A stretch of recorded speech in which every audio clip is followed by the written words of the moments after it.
Desde que tengo memoria, he vivido en un rincón olvidado del interior, un pueblito pequeño donde todos se conocen y las historias viejas todavía pesan en el aire. Nuestra casa estaba en las afueras, rodeada de campos enormes, árboles secos y caminos de tierra que se volvían puro barro cuando llovía. Allí, las noches eran distintas. Oscuras de verdad. El tipo de oscuridad que ni la linterna más potente podía cortar del todo. Y entre esas sombras, las leyendas cobraban vida. La más antigua y temida era la del lobizón. Según los abuelos, cada familia tenía uno en su sangre, condenado a transformarse bajo la luna llena. Nosotros siempre nos reíamos de esas cosas, hasta que empezamos a vivirlo en carne propia. La primera vez que pasó, yo tenía unos 14 años.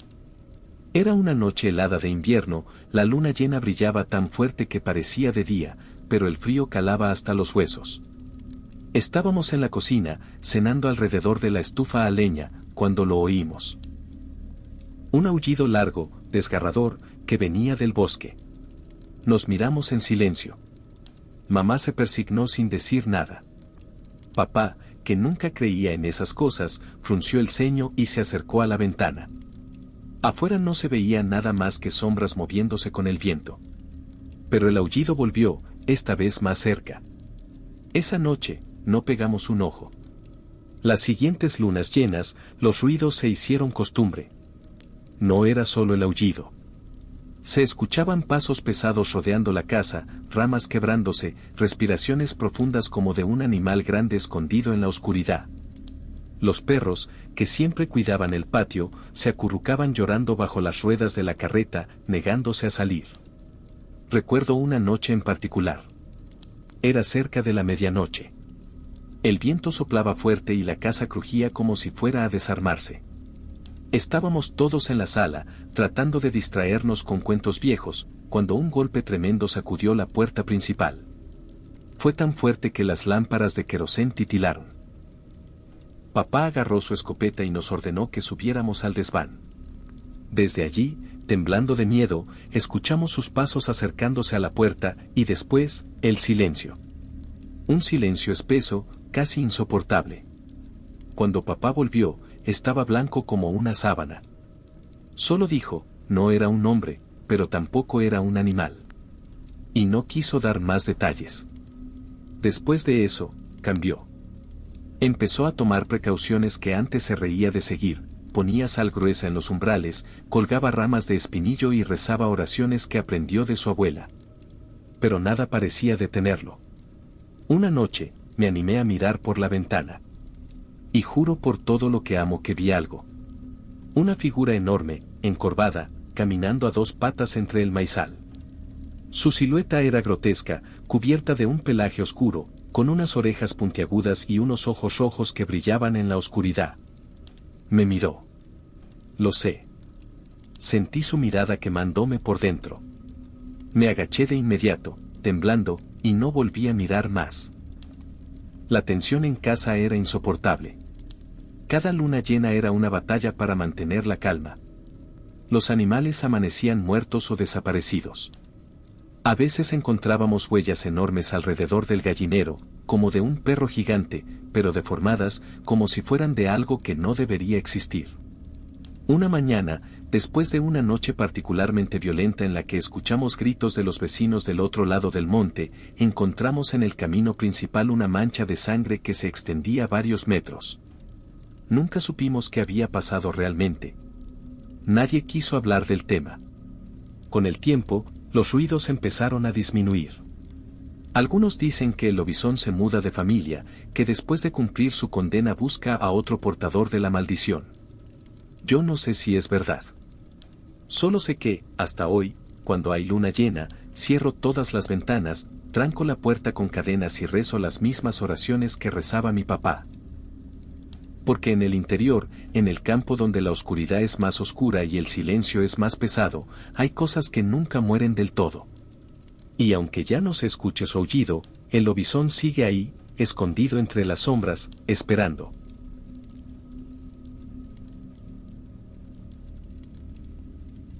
Mi familia siempre ha vivido en el interior, en un pedacito de tierra olvidado por el mundo. Allí los inviernos son duros, los veranos secos, y las historias son tan viejas como los árboles. Cuando era niño, lo que más me gustaba era jugar con mis hermanos en el campo, corriendo entre los cultivos, escondiéndonos en los maizales altos como torres. Pero había un lugar donde no nos atrevíamos a ir, el campo viejo, una parcela abandonada, con un espantapájaros que, decían, estaba maldito. El espantapájaros era horrible. No como los otros que hacíamos con ropa vieja y sombreros de paja. Este parecía humano. La ropa estaba podrida, sucia de sangre vieja. La cabeza era un saco de arpillera, pero de vez en cuando jurábamos que se movía, como si algo respirara dentro. Los viejos contaban que hacía muchos años, un hombre malo vivía en esas tierras. Maltrataba a todos, hasta que un día desapareció. Nadie supo más de él, excepto que, poco después, apareció ese espantapájaros. Y desde entonces, en las noches sin luna, decían que el espantapájaros caminaba por los campos, buscando víctimas para transformarlas en uno más de su colección. Nosotros, como buenos niños tercos, no creíamos. Hasta que lo vivimos. Una tarde, justo antes de la cosecha, jugábamos cerca del límite del campo viejo. Era uno de esos días en que el cielo se pone rojo y el viento sopla caliente y extraño. Yo lancé mi sombrero sin querer más allá de la cerca podrida que separaba nuestro terreno del campo prohibido. «Ve tú», me dijo mi hermano menor. Pero nadie quería cruzar. Finalmente, me armé de valor. Salté la cerca y corrí hacia el sombrero, que se había detenido cerca del espantapájaros. Y fue entonces que lo vi. No sé cómo explicarlo. El espantapájaros ya no estaba en su poste. Estaba parado, a unos metros de mí, torcido, como si le costara mantenerse en pie. Y sus brazos largos y flacos se movían con una lentitud antinatural. Me quedé paralizado. Lo vi avanzar, paso a paso, arrastrando los pies entre los pastos secos. Sus ojos, dos huecos oscuros en el saco de arpillera, me miraban fijamente. Y aunque no tenía boca, juro que escuché una especie de susurro que decía, «Ven, ven conmigo». Grité con todas mis fuerzas y salí corriendo de allí, dejando el sombrero atrás. Mis hermanos me ayudaron a saltar la cerca, y corrimos de regreso a casa sin mirar atrás. Esa noche, mamá nos encerró a todos en la cocina. Cerró las ventanas con tablas y puso ramas de ruda en cada esquina. Papá, que era escéptico, vigilaba con su rifle en la mano. A la medianoche, empezó. Primero, escuchamos pasos en el patio. Después, rasguños en las paredes de madera. Y luego, un golpe seco contra la puerta principal. Mi hermano pequeño lloraba en silencio, tapándose los oídos. Yo apenas podía respirar. Papá, temblando, apuntó la escopeta hacia la puerta. Pero nunca se abrió. Solo oíamos ese sonido, como uñas largas rascando la madera, y esa voz, susurrando, uno de ustedes será mío. Cuando amaneció, todo se detuvo. Salimos al patio, temiendo lo peor. Y ahí, en medio del jardín, encontramos algo que nos heló la sangre, un pequeño espantapájaros, hecho con ropa vieja, y el sombrero que había perdido. Mamá se puso a rezar de inmediato. Papá quemó el muñeco y roció sal alrededor de toda la casa.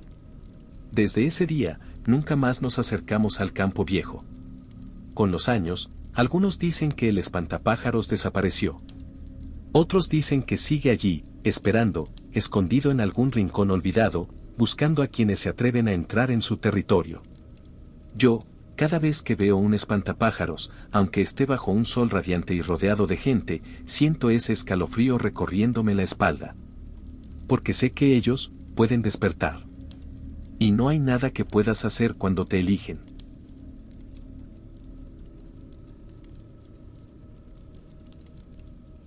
Siempre me ha gustado conducir de noche. Hay algo en el silencio de las rutas vacías que me da paz. O, mejor dicho, me daba. Hace unos años, por cuestiones de trabajo, tenía que viajar de un pueblo a otro, cruzando caminos rurales que ni siquiera aparecían en los mapas modernos. Eran tramos viejos, mal mantenidos, pero me ahorraban horas de viaje. Una noche de otoño, después de terminar tarde una reunión, decidí tomar uno de esos atajos. El aire estaba frío, y una niebla espesa comenzaba a bajar, cubriendo todo en un manto blanco. Encendí las luces altas y avancé despacio.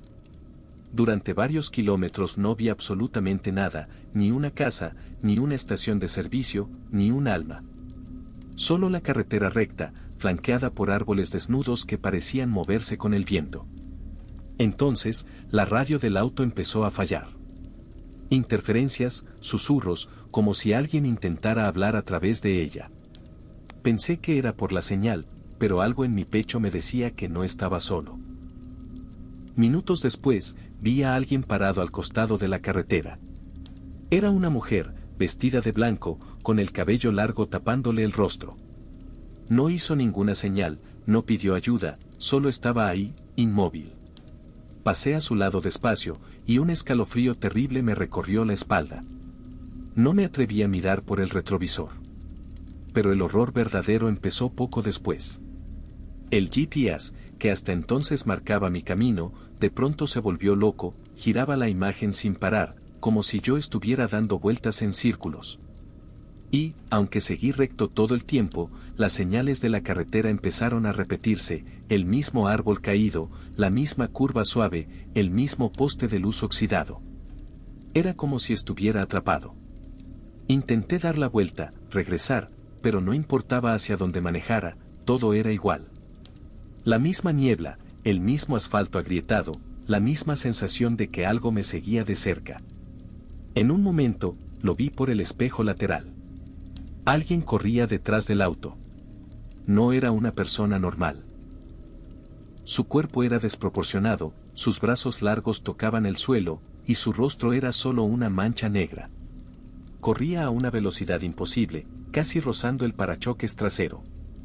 Aceleré como nunca en mi vida, rezando en voz alta, suplicando salir de ahí. De repente, como si hubiera atravesado un muro invisible, la niebla se disipó. La carretera volvió a ser normal. El GPS se estabilizó. Y vi luces a lo lejos, el pueblo. Cuando llegué, detuve el auto en la primera gasolinera que encontré y bajé temblando. El empleado me miró raro y se acercó. «¿Viene de la carretera vieja?», me preguntó. Asentí, sin poder hablar. Él solo negó con la cabeza y dijo, «No debía haberla tomado. Esa carretera atrapa a los que olvida». Desde esa noche, jamás volví a conducir de noche por caminos que no conozco. Porque sé que allá afuera, hay lugares que no deberían existir. Y si alguna vez los cruzas, puede que no encuentres el camino de vuelta.